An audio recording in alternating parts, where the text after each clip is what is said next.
Today's episode is sponsored by Smart Travel, a new podcast from NerdWallet. You want to travel like a savvy jet setter? That does not mean monogramming your passport. It means making smart decisions every step of your trip, which means knowing your options. Smart Travel unpacks the facts, like which booking sites actually save money, how to fly first class using points, and if that fancy travel card is a smart investment. Also, you can save more on your next adventure. Stay tuned at the end of this episode to hear the Smart Travel trailer. And be sure to follow Smart Travel from NerdWallet so you can start traveling like a pro. Today's episode is sponsored by Smart Travel, a new podcast from NerdWallet. You want to travel like a savvy jet setter? That does not mean monogramming your passport. It means making smart decisions every step of your trip, which means knowing your options. Smart Travel unpacks the facts, like which booking sites actually save money, how to fly first class using points, and if that fancy travel card is a smart investment. Also, you can save more on your next adventure. Stay tuned at the end of this episode to hear the Smart Travel trailer. And be sure to follow Smart Travel from NerdWallet so you can start traveling like a pro.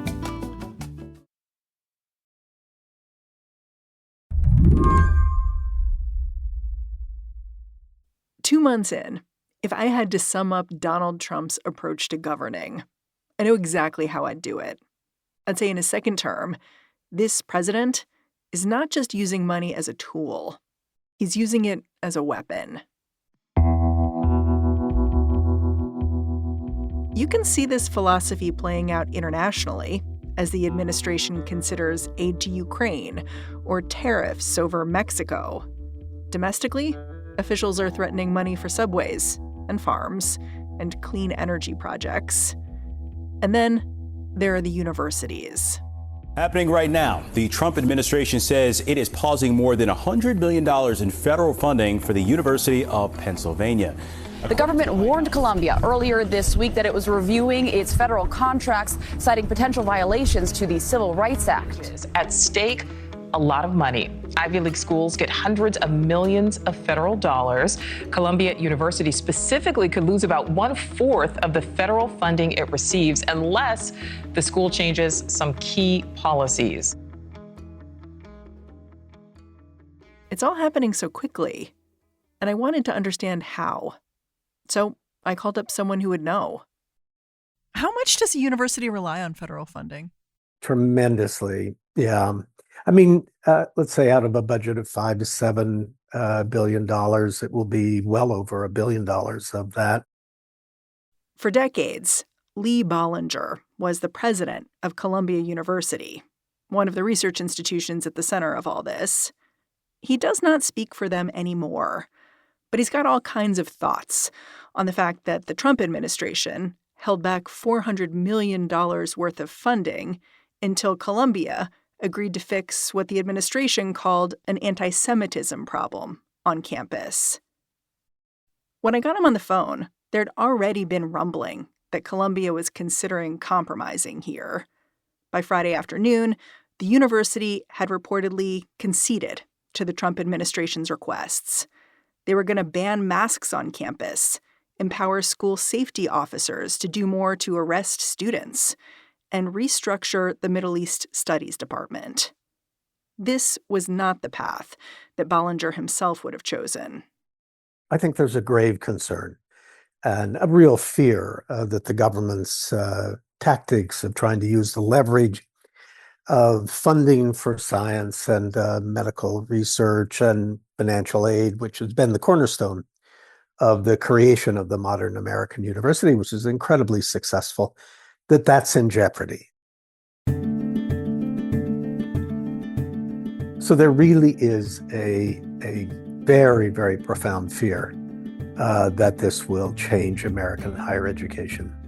You haven't minced words about what's going on. And I think that's partially because you've been a First Amendment scholar for so long, and partially because you've been in these leadership roles also for a long time, but you're now retired, so you kind of have the protection of that.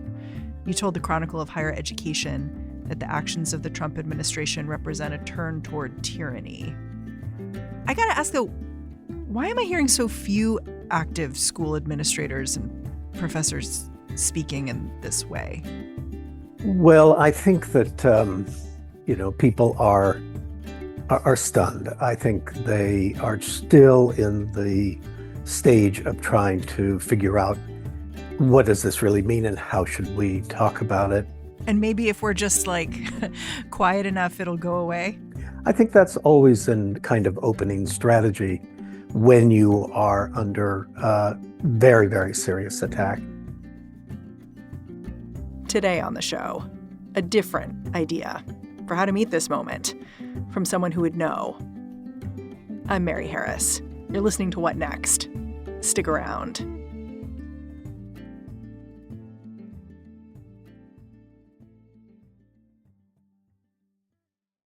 This episode is brought to you by Discover. It's smart to always have a few financial goals. And here's a really smart one you can set: earning cash back on what you buy every day. With Discover, you can.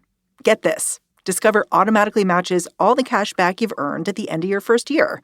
Seriously, all of it. Discover trusts you to make smart decisions. After all, you listen to this podcast. See terms at discover.com/creditcard. This podcast is brought to you by Progressive Insurance. Fiscally responsible, financial geniuses, monetary magicians. These are things people say about drivers who switch their car insurance to Progressive and save hundreds. Visit progressive.com to see if you could save. Progressive Casualty Insurance Company and Affiliates. Potential savings will vary. Not available in all states or situations. This episode is brought to you by Saks Fifth Avenue. Shopping at Saks is a great way to discover the best new styles and elevate your everyday look, especially when you're short on time. The great thing about Saks.com is that it is always open 24 hours a day, which means you can browse from the comfort of your own home. Saks makes it really easy to find your favorite brands, and they offer amazing style inspiration. I'm not exaggerating when I say my jaw dropped at the shearling leather biker jacket I found. And that's not even mentioning the Alice and Olivia sequined mini dress I had my eye on. Whether you're refreshing your entire wardrobe or shopping for a vacation, Saks makes it fun and easy.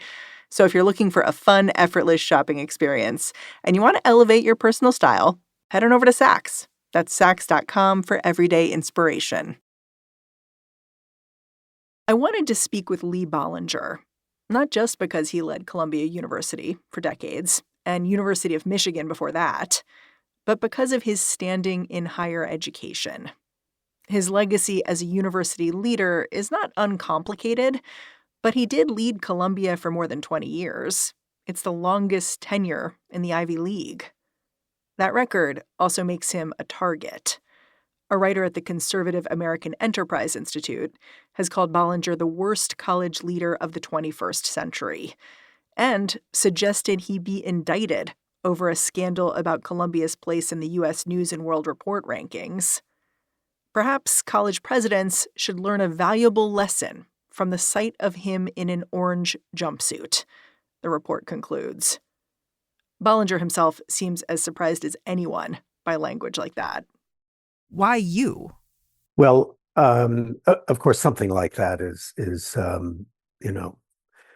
very sad to have, people say. And I mean, I just can't imagine someone writing it about me. I know. I mean, it's part of a discourse to involve threats and intimidation and a really sad commentary on where we are. You could start the story of where we are a number of places. But I asked Bollinger to start last year. That's when protests over the war in Gaza landed a number of prominent university leaders in front of Congress, where they faced blistering questioning from Republicans. At Penn, does calling for the genocide of Jews violate Penn's rules or code of conduct? Yes or no? If the speech turns into I imagine, as a former college president yourself, you may have watched these proceedings with interest and perhaps a background that would understand how these presidents came into these proceedings. Because, I really think if you watch them, no matter how you feel about them, you can't help but notice the fact that there were these damning moments where university officials were asked, will you denounce anti-Semitism, say XYZ is hate speech? Yes. I am asking, specifically calling for the genocide of Jews, does that constitute bullying or harassment? And they seem to have these incredibly lawyered answers, not to denigrate your profession. If it is directed and severe or pervasive, it is harassment. So the answer is yes. It is a context-dependent decision, Congresswoman. It's a context-dependent decision. That's your testimony today. Calling for the genocide of Jews is depending upon the context. That is not bullying or harassment. I just imagine how you watched those proceedings and how you thought about how you do it differently, because I've heard you say interesting things when it comes to the First Amendment, the importance of protecting it, and speech that may be something I don't like. So without going into the specifics of the testimonies, I would say the following, Mary. I think you have to be clear about the values that are animating your answers. So take, first of all, First Amendment. The First Amendment is like 100 years old. I mean, it's been part of the Constitution since 1789, but the Supreme Court didn't really interpret it until 1919. So we have 100 years of jurisprudence. And over that time, the central issue that has really occupied the court's attention is how far should we go in protecting ideas and opinions in America? Where should we draw that line?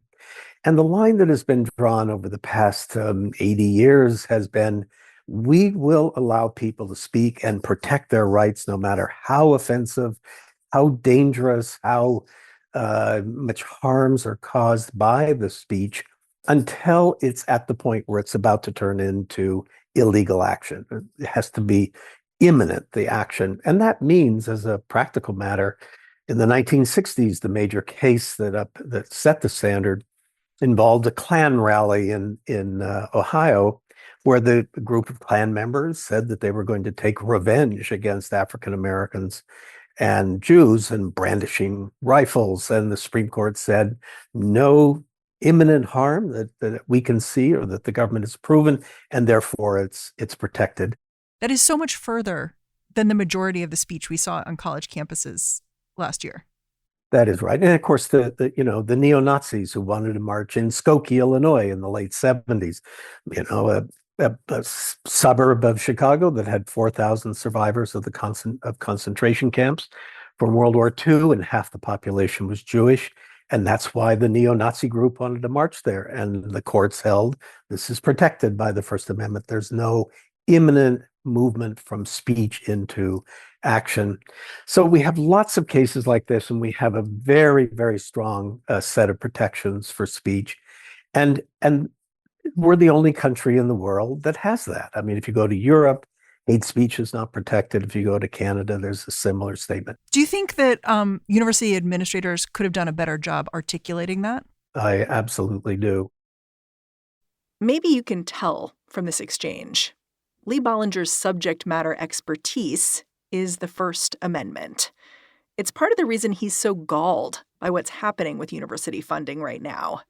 The whole idea of the feds taking money from educational institutions because of speech it deems threatening, it seems like a violation to him, with a goal of political silence.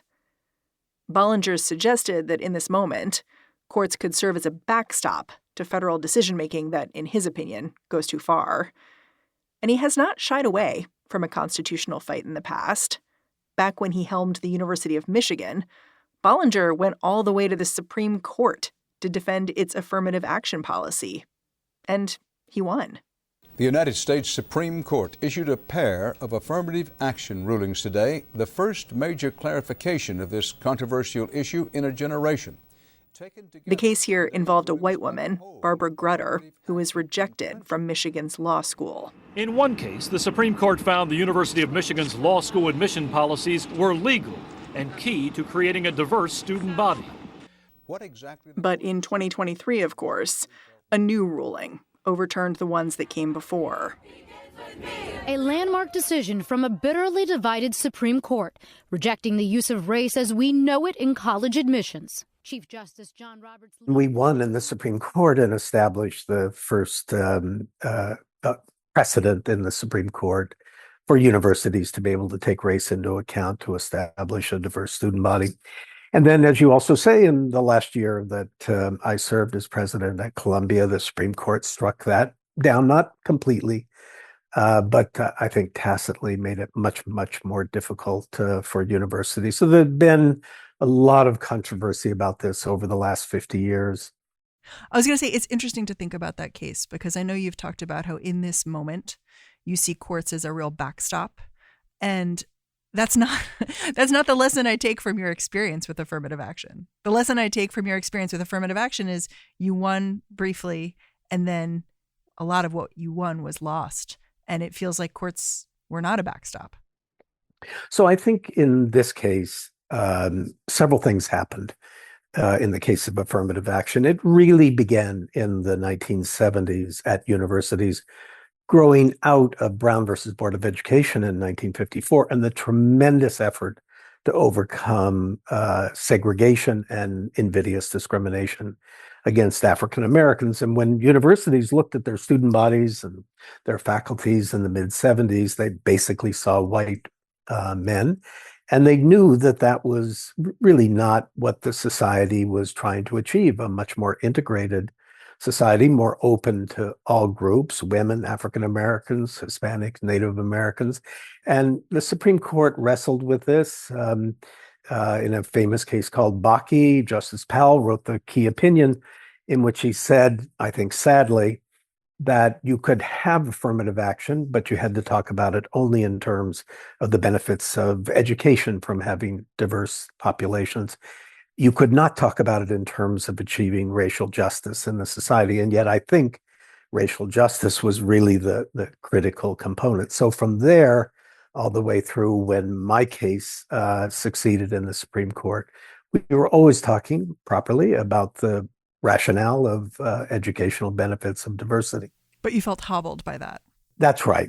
Now, you've said that you've watched society get much more conservative over the last 30 years, essentially, and that the courts are part of that. I think that's correct.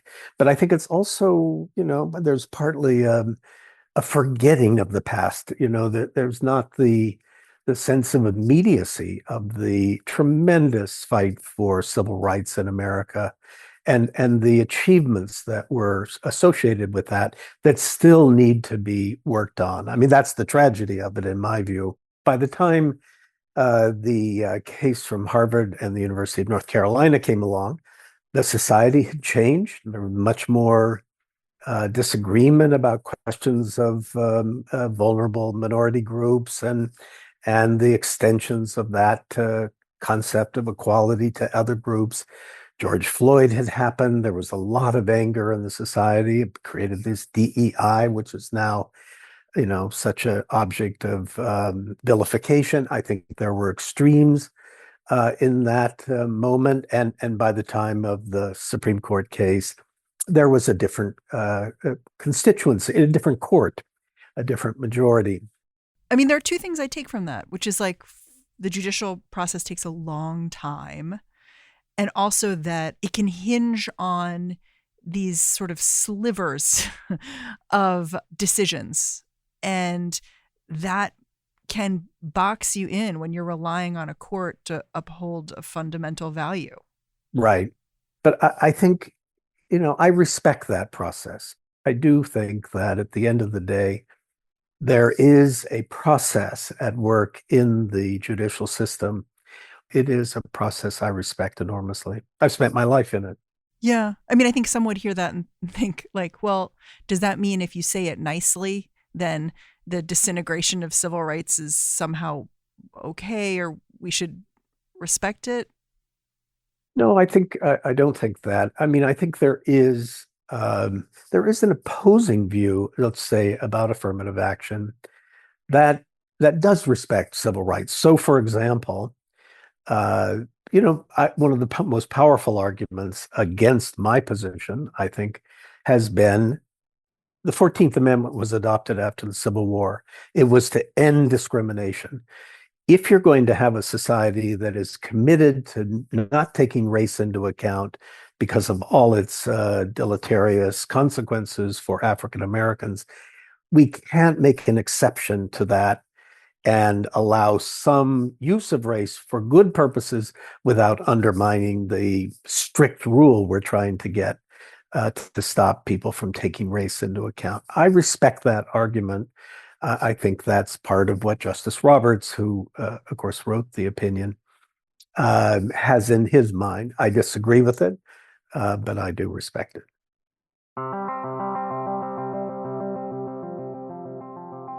When we come back, does Lee Bollinger's experience defending affirmative action offer a path forward now when it comes to university funding? And what would it look like for universities to take the government to court?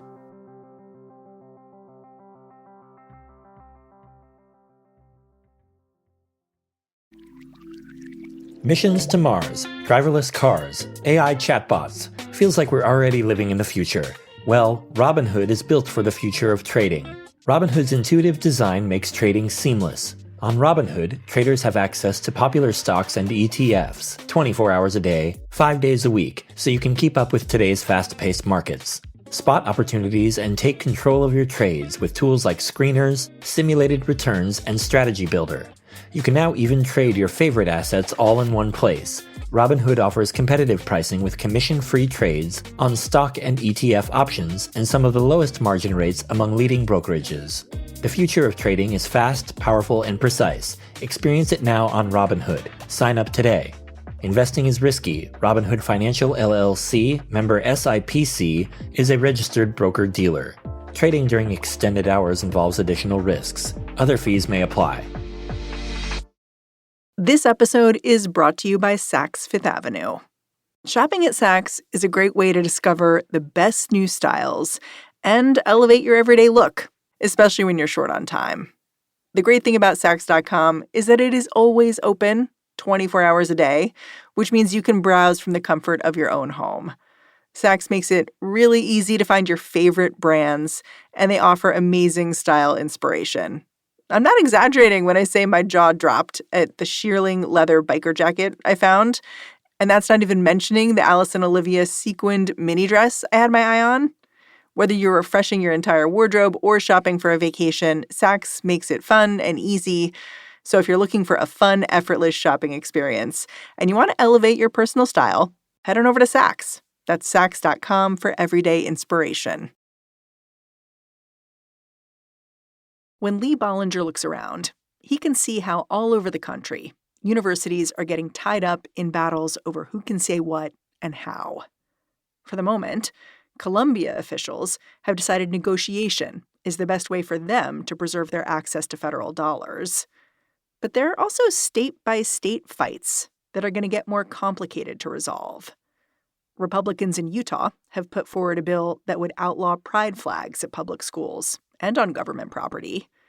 In Ohio, GOP senators recently approved legislation that would limit the discussion of controversial beliefs or policies at state universities.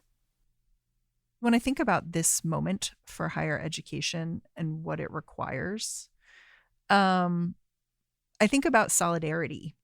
Like, I think about universities turning to each other for support versus competition, which is not an orientation that they've had recently. I think about them finding common cause across public and private institutions and articulating their shared values. Is there any chance that's going to happen? So my analogy here is what I tried to do with the affirmative action case. I knew that we would only succeed if we had other universities join in defense, just like we needed corporations to do so and the military to do so. They couldn't isolate one institution and expect to have the full explanation and defense that we needed. So how'd you do that? So many conversations with the AAU, which is the American Association of Universities, and talking to university presidents, persuading them that really all of us were in this controversy. We got people from different CEOs of companies that led an effort to get amicus brief support from, many dozens of companies.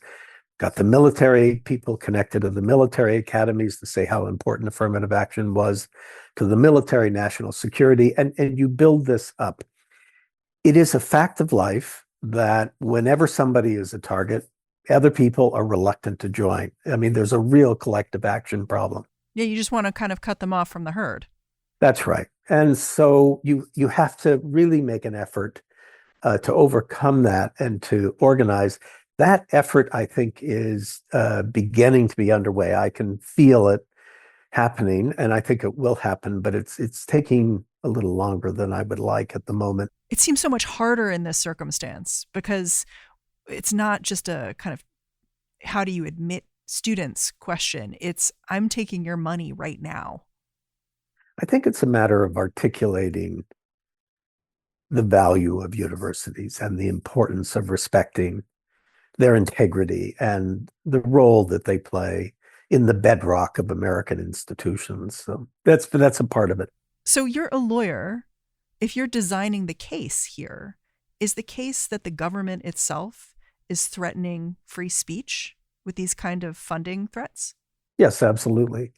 That, I believe, is the right approach for universities. There is a First Amendment right that requires really very, very high justifications from the government before there is the kind of intrusion that we're seeing now. I think there's also statutory arguments to be advanced. They've been made by many people now that Title VI really does not allow this kind of use of the funding lever to achieve the ends that the government wants. So there are a number of arguments for how you build a case if that's the strategy you want to use. I think people are really in the process of debating, can there be negotiations that will work through this without losing values, that will have a more permanent kind of reconciliation with the government? Or do we really have to use and rely on the courts and our rights and interpretation of law, the rule of law, in order to win? But then what happens in the next round of controversies? Doesn't negotiation destroy the leverage to go to court and say this is wrong? Like if you've negotiated something. Yeah, I don't think that's right. I think it's entirely reasonable. I'm not saying that I think that negotiation is the right approach here. Actually, I'm inclined to think that litigation is the right approach, but it's a complex analysis that has to happen. What I was responding to is the idea that following a negotiating path would undermine a legal strategy if you eventually turn to that. And I think it's, perfectly reasonable to say we wanted to try that first, but that didn't work. And now we're going the other route. How much time do you think universities have to work this out and decide what strategy they're going to take?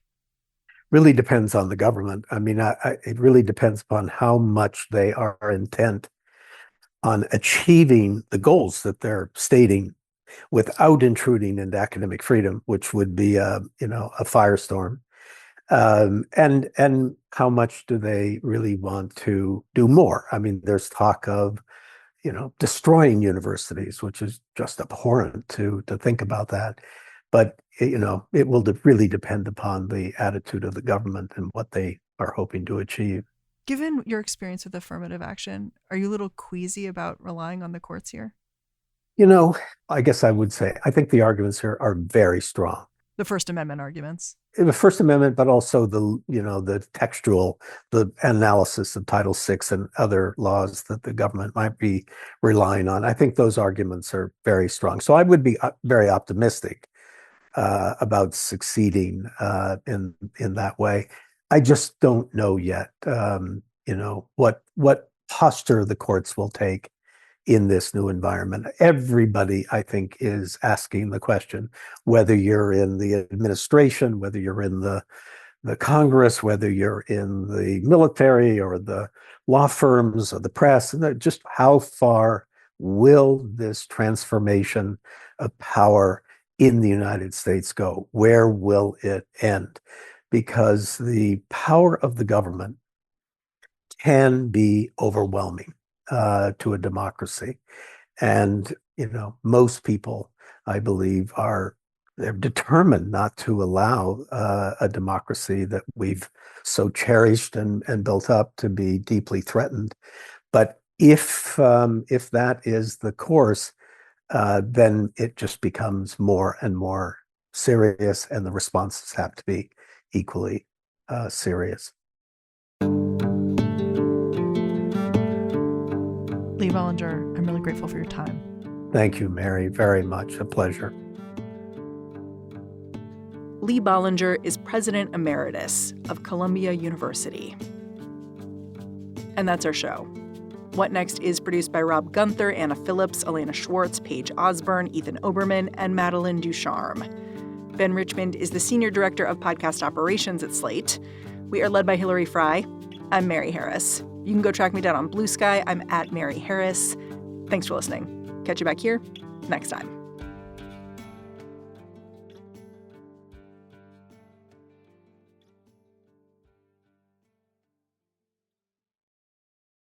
Today's episode is sponsored by Smart Travel, a new podcast from NerdWallet. I'm Megan Coyle. And I'm Sally French. We're NerdWallet travel writers who help you turn dream trips into trips you can actually afford. Because let's be honest, dream trips are usually synonymous with spending money. But my dream is to not spend much money at all. That's where Smart Travel comes in. We break down the best ways to stretch your travel dollars, whether it's scoring an upgrade without selling your soul, decoding loyalty programs so you can actually get something out of them, or figuring out if that ultra discount airline ticket is too good to be true. It usually is. And while we're at it, we'll show you how to turn canceled flights into lounge dinners and free hotel stays. Spoiler, it involves a lot of patience and a little bit of research. But don't worry, we've already done the heavy lifting. Because being financially savvy doesn't mean you have to skip out on an adventure. It just means you're the genius who paid less for it. Each week, we bring you travel news, expert insights, and even some of our own travel wins and mishaps. All so you can travel more while paying less. And hey, you'll even have some fun along the way. So if you're ready to make your travel budget work harder and smarter, follow Smart Travel on your favorite podcast app. First up, Smarter Travel. See you soon. Today's episode is sponsored by Smart Travel, a new podcast from NerdWallet. I'm Megan Coyle. And I'm Sally French. We're NerdWallet travel writers who help you turn dream trips into trips you can actually afford. Because let's be honest, dream trips are usually synonymous with spending money. But my dream is to not spend much money at all. That's where Smart Travel comes in. We break down the best ways to stretch your travel dollars, whether it's scoring an upgrade without selling your soul, decoding loyalty programs so you can actually get something out of them, or figuring out if that ultra discount airline ticket is too good to be true. It usually is. And while we're at it, we'll show you how to turn canceled flights into lounge dinners and free hotel stays. Spoiler, it involves a lot of patience and a little bit of research. But don't worry, we've already done the heavy lifting. Because being financially savvy doesn't mean you have to skip out on an adventure. It just means you're the genius who paid less for it. Each week, we bring you travel news, expert insights, and even some of our own travel wins and mishaps. All so you can travel more while paying less. And hey, you'll even have some fun along the way. So if you're ready to make your travel budget work harder and smarter, follow Smart Travel on your favorite podcast app. First up, Smarter Travel. See you soon.